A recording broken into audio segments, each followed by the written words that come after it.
Lost of My Everything ni moja kati ya simulizi ambazo niko naziandaa, na hii ni moja kati ya simulizi ambazo zimenipa wakati mgumu kuziandaa. Yaani zipo simulizi ambazo wakati naziandaa nilijikuta natokwa na machozi na zilichukua muda mrefu sana kukamilika. Mfano simulizi ya Georgina, mtoto mwenye laana. Simulizi hii ilibakia kidogo niachane nayo, sababu visa au kisa ambacho kimezungumziwa katika simulizi hii very sad. Ukipata muda unaweza ukaenda kuisikiliza, nadhani utaelewa hiki kinachokimaanisha hapa. Lakini pia simulizi ya Hatia ya Mama wa Kambo. Yaani simulizi hii ukisikiliza mwenyewe lazima useme kweli ni hatari, yani so sad. Yani ukisikiliza utaelewa. Nayo pia unaweza ukaitafuta katika mtandao wetu wa YouTube ukaisikiliza. Lakini pia kuna simulizi ya Why Ulikubali Pete Yangu. Hii simulizi ndo kabisa ilichukua takriban mwezi mmoja. Lakini cha ajabu simulizi yenyewe ukiangalia ni fupi sana, lakini kulingana na uzito wa kisa chenyewe ilinichukua muda mrefu sana mpaka kuja kukamilika. Na hii yote ni kwa sababu 100% simulizi hii imebeba uhalisia wangu. Yes, yani kwa ufupi kisa ambacho kimezungumziwa ndani ni kisa ambacho kinanihusu mimi. Na kama hujaisikiliza unaweza kuitafuta Why Ulikubali Pete Yangu.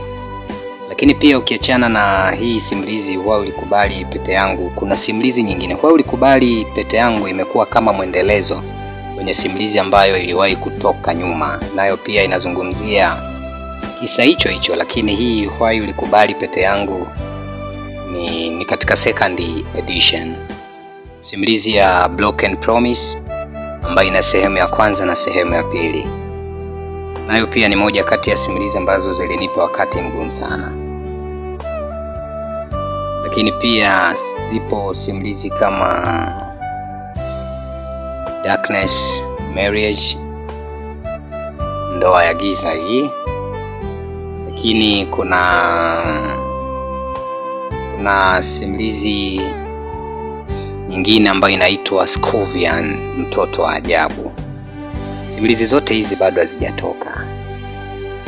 hazijatoka na zimechukua muda mrefu sana. Kwa mfano ukiangalia kama Scorpion mtoto wa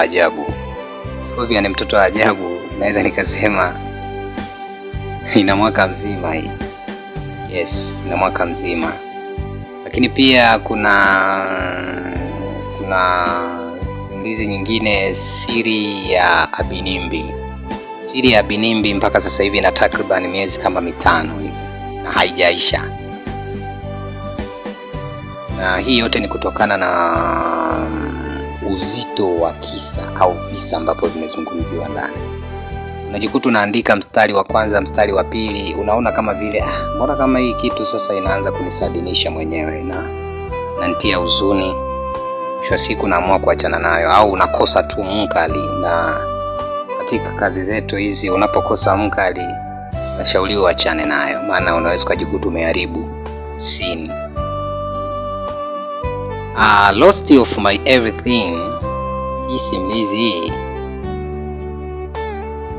Hii simulizi bwana, hii simulizi hii ni kiboko kabisa, kiboko. Yes. Lakini ukiachana na hiyo kuna simulizi nyingine ya Ulimwengu. Kwa kuwa hii nimesitisha hii ili niangalie kama kuna uwezekano wa kuitoa kama series endapo nitapata ufadhili. Nisiitoe katika mfumo wa simulizi, maana hatari.